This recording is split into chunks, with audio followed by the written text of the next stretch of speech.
Bienvenidos a Clave Geopolítica y lo primero es desearles a todos un feliz año 2024. Hay algunas personas, algunos miembros del canal, que me han sugerido la idea de poder hacer pequeños directos breves en los que pueda hablar de la guerra de Ucrania de una forma mucho más habitual, sin necesidad de hacer vídeos tan largos ni, lógicamente, prepararlos durante horas para poder hacer un examen a fondo, sino sencillamente comentar las noticias que se van produciendo al hilo de la actualidad de la guerra. Por eso he abierto esta lista de reproducción de vídeos que se va a llamar Noticias de la Guerra, en el que en este primer vídeo nos vamos a ocupar de los problemas que tiene Ucrania para el reclutamiento y la reconstrucción, al parecer, de un nuevo ejército, y les voy a llevar muy poco tiempo, de forma que podamos en poco más de 15 minutos o en 15 minutos, cada vez que hagamos este tipo de directo de noticias de la guerra, el poder comentarlo. Lo primero que tenemos que señalar es hacernos una pregunta. ¿Será capaz Ucrania de formar nuevas unidades, un nuevo ejército con capacidad de maniobra, formación, instrucción, logística, pertrechado y con capacidad para coordinar las acciones de las operaciones de las distintas unidades? Pues no parece una cuestión sencilla. Las estadísticas del Ministerio de Defensa de Ucrania dicen que el ejército ucraniano tenía casi 800.000 soldados en octubre de 2023, sin incluir a la Guardia Nacional ni a otras unidades de segunda línea. Bien, el mayor Oleksandr Volkov, comandante de un batallón de la 24 Brigada Mecanizada, dice que nuestras unidades no tienen suficiente personal. Necesitamos jóvenes, menores de 40 años y motivados. Claro, la pregunta es si todavía quedan jóvenes menores de 40 años motivados en Ucrania. No parece fácil.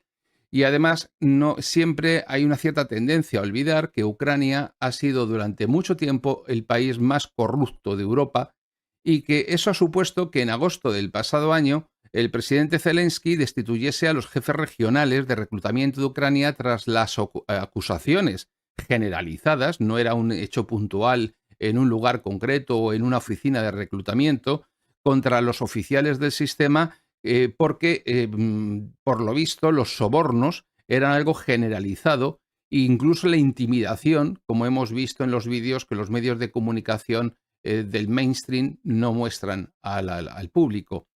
Bueno, de hecho, se ha acusado a la familia de un jefe de reclutamiento militar de Odessa de comprar coches y propiedades en la costa del sur de España por millones de dólares con el botín obtenido por la corrupción a la hora de reclutar soldados. Al parecer, este oficial negaba tener conocimiento de estos hechos, pero funcionarios de defensa declararon a la BBC que efectivamente esto había ocurrido. Y el 1 de diciembre de pasado, Zelensky le pidió al mando militar que revisara el sistema de reclutamiento. Y el 25 de diciembre, una vez más, Zaluzhny, el jefe de las Fuerzas Armadas ucranianas, abogó por volver al antiguo sistema que había derogado Zelensky en agosto, porque al prescindir de las personas que tenían experiencia en el sistema de reclutamiento, por lo visto este era un caos y un fracaso.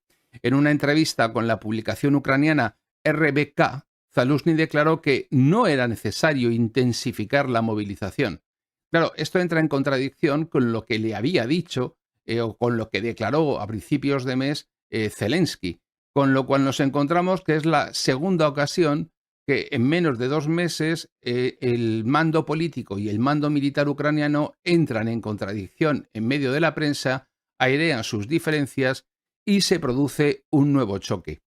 Pero una de las cosas curiosas que tenemos la ocasión de ver es que a principios del mes de diciembre, Zelensky lo que dijo era que para cubrir las bajas en el frente había que movilizar entre 450.000 y 500.000 nuevos soldados. Bueno, pues si eso es para cubrir bajas, ¿cómo es posible que las bajas oficiales reconocidas solo sean 40.000? Yo creo que hay una contradicción evidente y manifiesta que, por supuesto, que no son 40.000 las bajas que ha tenido Ucrania en la guerra, pero que, desde luego, esto hay como un reconocimiento implícito de lo que nos estamos encontrando en la realidad, y es que el número de bajas ucranianas es inmenso. Y ese inmenso número de bajas ucranianas tiene consecuencias, como vamos a ver seguidamente, porque si realmente se pretende hacer una movilización de 450 a 500.000 personas, nuevos soldados, la pregunta es qué coste tiene y quién va a pagarlo. Quien mejor nos lo puede contar es el propio Zelensky. Y Zelensky dice que tiene un coste de 13.400 millones de dólares. ¿De dónde los va a sacar? Porque en este momento, con la oposición de Hungría, los fondos de ayuda financiera que le iba a transferir la Unión Europea a Ucrania se han congelado. Y en Estados Unidos, la oposición de los republicanos en el Congreso también han congelado los paquetes de ayuda financiera norteamericanos a Ucrania. Por lo tanto, ya la pregunta no solamente es si va a poder movilizar a 500.000 de soldados, sino con qué dinero lo va a hacer, con qué dinero lo va a pertrechar, quién los va a entrenar, dónde los van a entrenar, qué tiempo sería necesario y, por supuesto, cuál sería el nivel de combate, la capacidad combativa resultante de esas unidades. Bien, pues si además tenemos en cuenta que existen las protestas en la calle, en Kiev, en las grandes ciudades, en Kharkov, en las grandes ciudades ucranianas, porque hay soldados que llevan 22 meses en el frente de forma ininterrumpida y no se ha planteado en este momento ninguna forma de rotación, y eso ya ha llevado a protestas, incluso en el propio metro de Kiev, que han provocado detenciones por parte de la policía y de los servicios de orden público ucranianos, de las familias de los soldados, que no creo que esto sea precisamente lo que vaya a fomentar la moral de combate de las tropas en el frente. Bueno, pero no solamente tenemos los soldados en el frente o las familias en la retaguardia.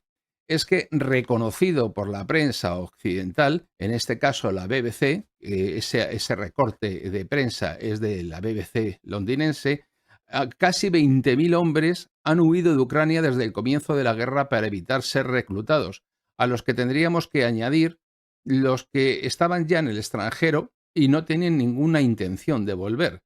Y estamos hablando de que la BBC reconoce 20.000 hombres. ¿Son 20.000 los que se han ido seguramente? Yo creo que pueden ser muchos más, porque estamos viendo cómo la propia policía trata y las milicias de la Guardia Nacional tratan de impermeabilizar toda la frontera con Occidente para evitar que los prófugos de las Fuerzas Armadas, los que no quieren ser alistados, puedan fugarse a Occidente.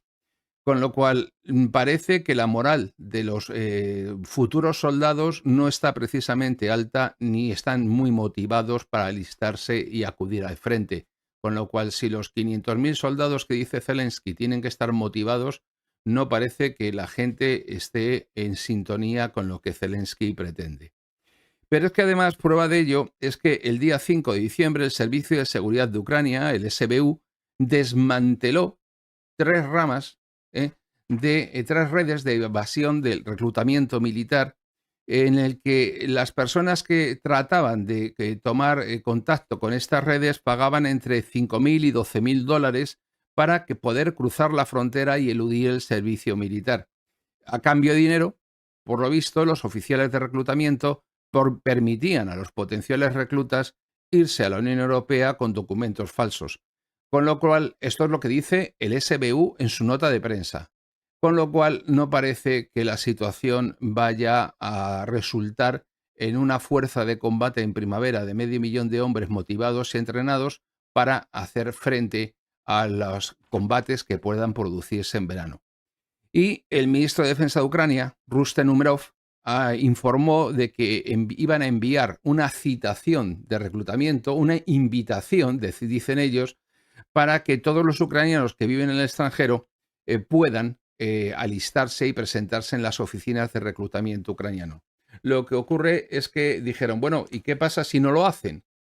Y no quiso contestar, porque de hecho están aplicando una norma que todavía no ha sido aprobada por el Parlamento como ley, que sin embargo ya se está aplicando por los oficiales de aduanas y de fronteras en el control de pasaportes en las salidas de Kiev. Con lo cual, Ucrania parece que se ha convertido en un grande campo de concentración, por decirlo así, o en una inmensa cárcel que, por otra parte, creo y entiendo que ninguno de los que están en Ucrania, a la vista de los hechos y de cómo se han desarrollado, tenga ninguna gana de ir al frente. Y eso sin contar los millones de rusos étnicos que viven dentro de las fronteras de Ucrania, que en algunos oblasts, sobre todo del este, siguen formando una mayoría y que desde luego no tienen ninguna intención, ninguna voluntad y ningún deseo de combatir contra las fuerzas de la Federación Rusa. Esto es el comentario del día de hoy. Nos quedan pues unos 4 minutos por si alguien quiere hacer alguna pregunta. Sobre todo, pues Daniel Herranz Peiteado, buenas noches. Luis Ángel Moreno, buenas noches. Daniel, Luis Ángel, si quieren preguntar algo, este es el momento.